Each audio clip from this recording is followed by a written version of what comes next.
Hey, everybody, and welcome back for another deep dive with us. It's great to be back. Today, we're going to be looking at 10 secrets to Amazon's success, or more specifically, Jeff Bezos's 10 secrets to building Amazon from, just a simple online bookstore to the powerhouse that we all know today. Yeah. And I got to say, some of these are pretty intriguing right off the bat. Yeah, absolutely. Like the two-pizza rule and his almost strange obsession with the customer. Yeah, it's really a story of unconventional wisdom, Yeah. like counterintuitive thinking a lot of times. Yeah, for sure. That led to massive success. All right, well, let's just jump into it then. Okay. So first up, this two-pizza rule. Yeah.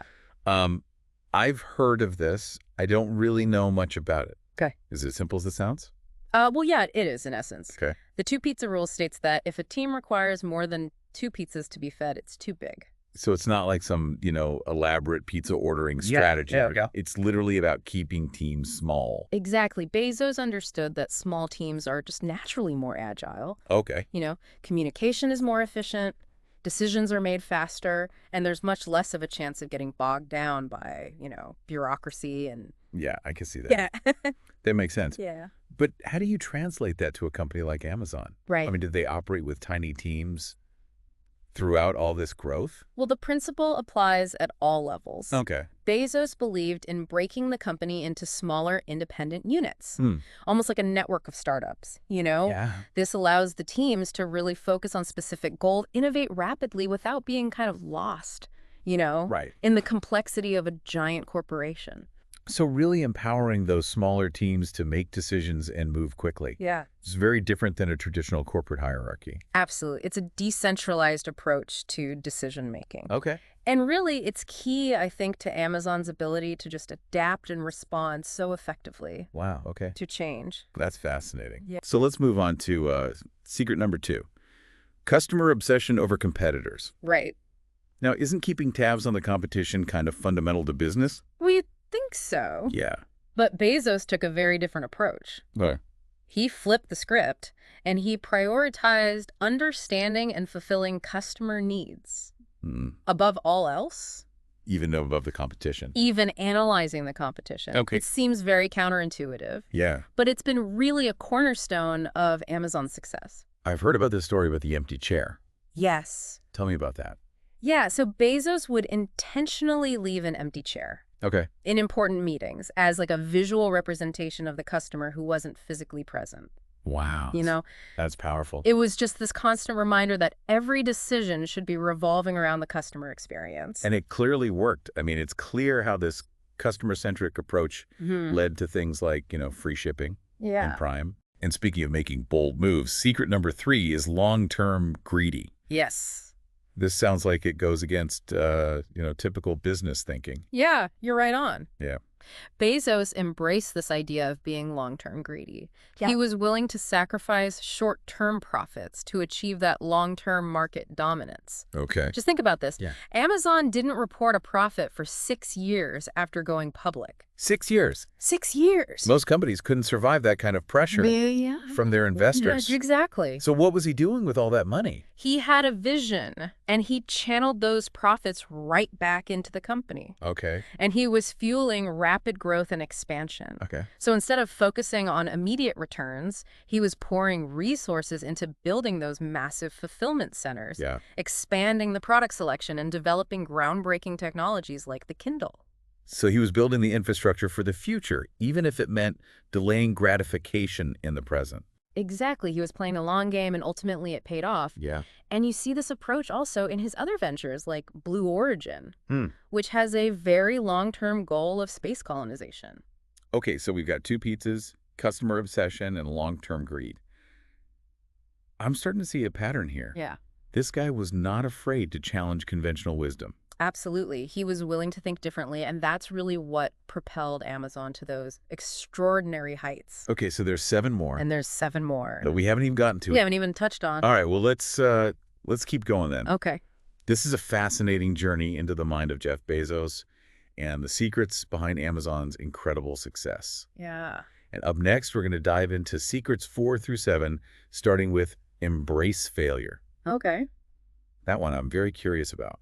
How can embracing failure lead to success, especially for someone like Jeff Bezos. Yeah, well, let's unpack that one next. Yeah, it might seem counterintuitive, but Bezos really believed that failure is just an inevitable part of innovation. Yeah. He even said, if you're not failing, you're not innovating enough. Right. Remember the Amazon Fire Phone? Oh, yeah, that was a big flop. Yeah, a major flop, no doubt. Yeah. But instead of viewing it as, a setback, he encouraged a culture of taking risks and learning from mistakes. Okay. And it was not only accepted, but celebrated. So turning those failures into valuable lessons for the future. Exactly. Did they apply anything that they learned specifically from the Fire Phone to other projects? Oh, absolutely. They analyzed what went wrong, they identified areas for improvement, and they incorporated those lessons into subsequent product development. Okay. For example, the Fire Phone's lack of app compatibility was a major factor in its failure. Right. They learned from that and ensured that later devices like the Fire tablets had access to a robust app ecosystem. So it's not just about accepting failure, it's about extracting these valuable insights and using them to inform future decisions. Exactly. It's a growth mindset applied to the entire organization. Okay. Now, speaking of setting high standards, that leads us to secret number 5. High standards are teachable. This one intrigues me. Did Bezos have some secret formula for hiring exceptional talent? Well, it's not exactly a secret formula, but he had an unwavering belief that setting and maintaining exceptionally high standards across the entire company was crucial. He believed that you could actually cultivate a culture of excellence by setting the bar high and providing the right support. So it's not just about finding talented individuals, it's about creating an environment where everyone's constantly striving to improve. Precisely. Bezos argued that high standards are contagious. By surrounding yourself with people who are dedicated to quality and excellence, you elevate the performance of the entire team. And he took it even a step further. How so? He believed that you could, in a sense, teach people to be perfectionists, at least in the context of their work at Amazon, by setting clear expectations, providing thorough training, and fostering a culture of continuous improvement. Okay. He aimed to raise the bar for everyone. That's a very interesting concept. Yeah. Teaching people to be perfectionists. Right. All right. Now for secret number 6, and this one's kind of unexpected, narratives over PowerPoints. Yeah. Sounds like something straight out of a writing workshop, not a tech giant. It might seem unusual, but there's a brilliant logic behind it. Okay. Bezos famously banned PowerPoint presentations within Amazon. Wow. Instead, he mandated that employees write detailed 6-page memos to articulate their ideas. 6 pages. That's a significant commitment, especially when you're used to bullet points and visuals and things like that. It was a deliberate choice.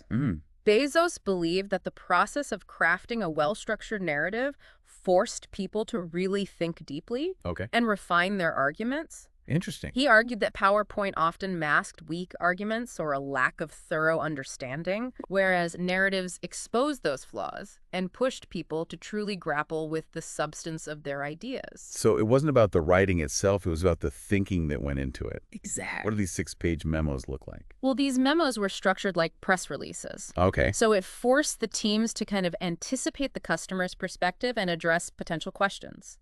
They had to clearly articulate the problem, the proposed solution, the benefits, and the risks involved. Wow. So it was a rigorous exercise in critical thinking and communication.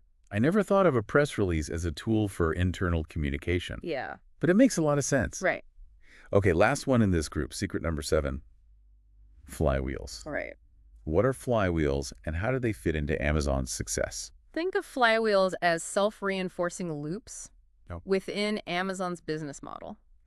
These loops create a powerful momentum that drives growth across different aspects of the company. Take Prime memberships, for example.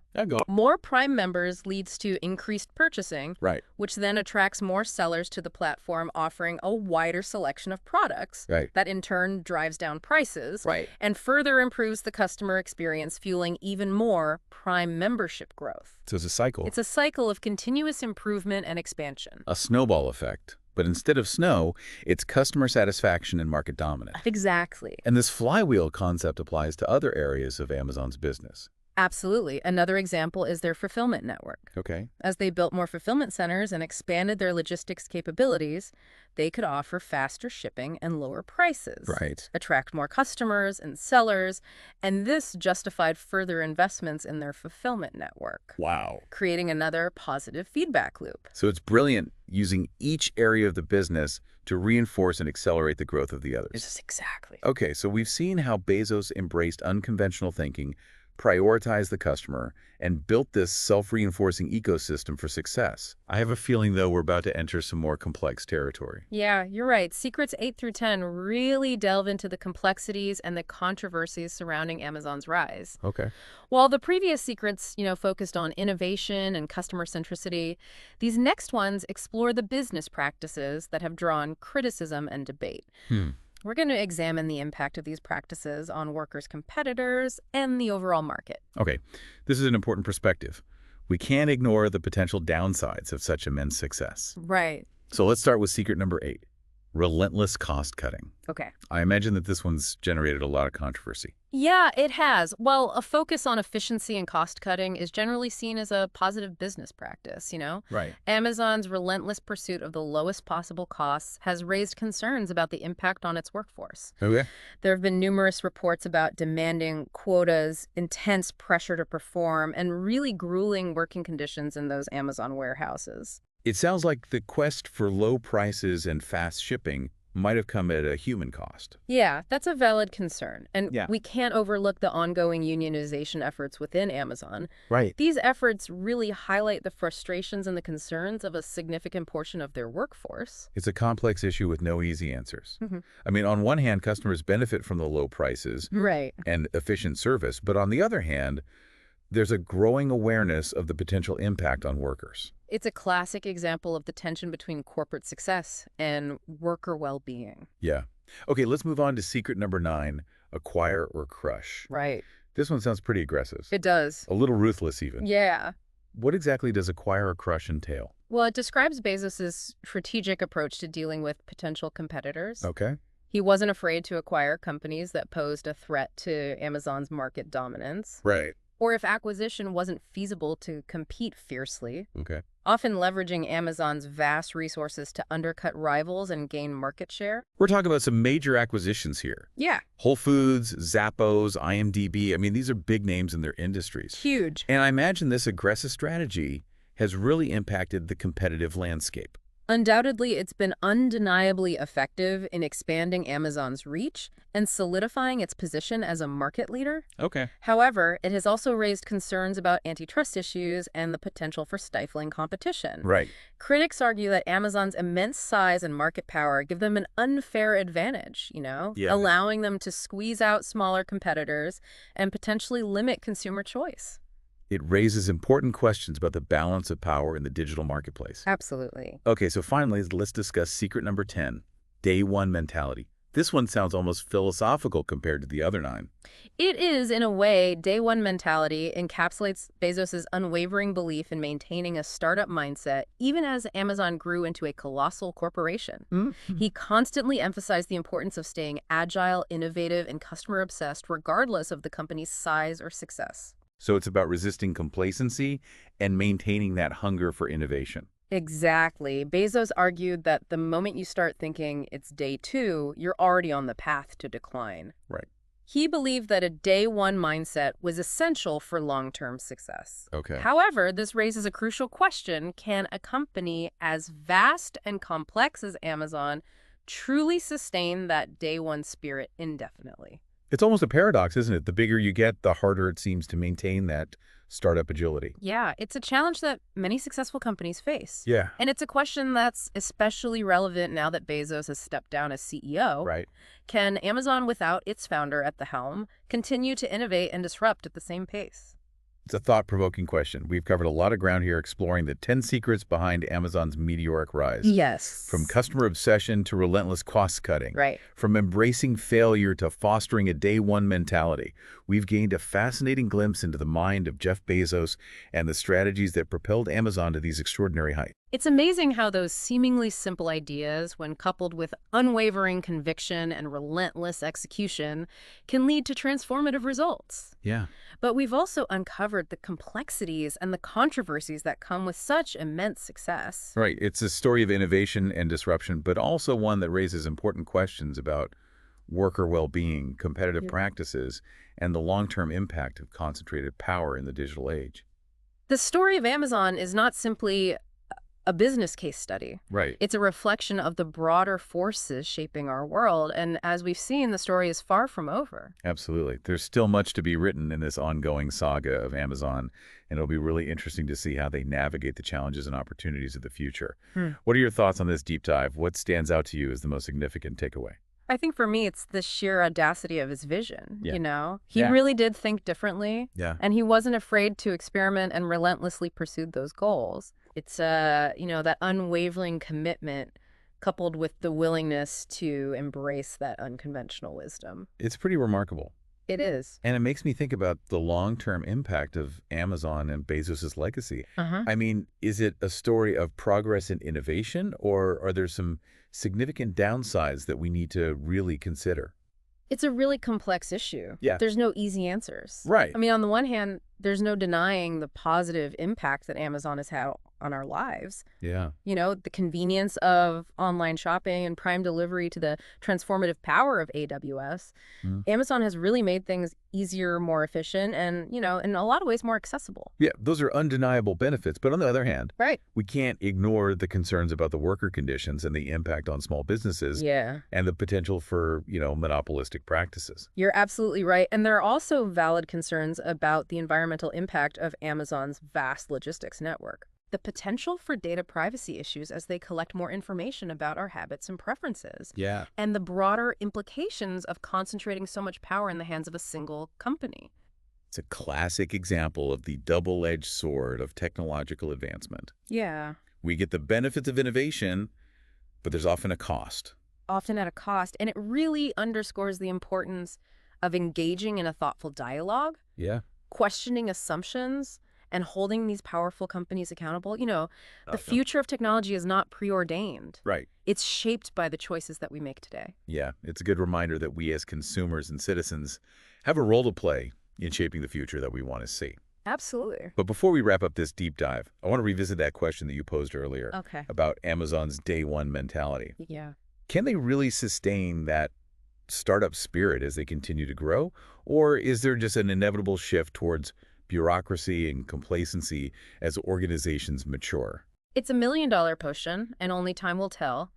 But I think it's worth considering the strategies and the mindsets that companies can adopt to really combat that potential drift towards day two. What kind of strategies are we talking about here? What can companies, especially large ones, do to maintain that spark of innovation? Well, one key element is fostering a culture of experimentation and risk-taking. Encouraging employees to challenge the status quo, Yeah, to come up with new ideas and not be afraid to fail. that makes sense. Yeah. But easier said than done, right? Yeah, much easier said than done, especially in a large, complex organization Right. where there's a lot at stake, but it requires a conscious effort from leadership Okay. to create a safe space for experimentation. Celebrate those who take risks and to view failures as learning opportunities rather than setbacks. Okay. Another important aspect is empowering employees at all levels. Like that two-pizza rule concept. Exactly, giving teams the autonomy to make decisions, to own their projects, and move quickly without layers of bureaucracy can really foster a sense of ownership and innovation. Okay. And finally, staying close to the customer. Seems to be a recurring theme.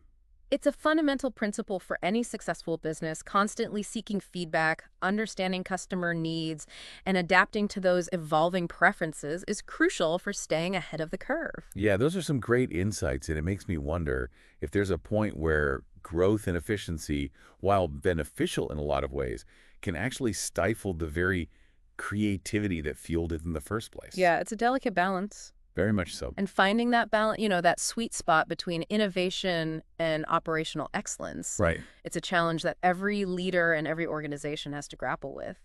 Well, that's all the time we have for today's deep dive into the secrets of Jeff Bezos and the incredible story of Amazon. I gotta say, this has been a fascinating journey full of unexpected twists and thought-provoking insights. I agree. And a lot to ponder. A lot to ponder. We covered a lot of ground. Oh, yeah. From the early days of an online bookstore to a global powerhouse. And as we've seen, the story of Amazon is not just about business. It's a reflection of those broader forces that are shaping our world. Right. You know, the relentless pace of technological advancement, the evolving nature of work and commerce, and the ongoing conversation about the role of technology in our lives. Absolutely. Well, thanks for joining us on this exploration of Amazon's secrets to success. Yeah, it's been fun. We hope that this deep dive has given you a new perspective on innovation leadership and the complexities of success in the digital age. Remember, the future is not predetermined.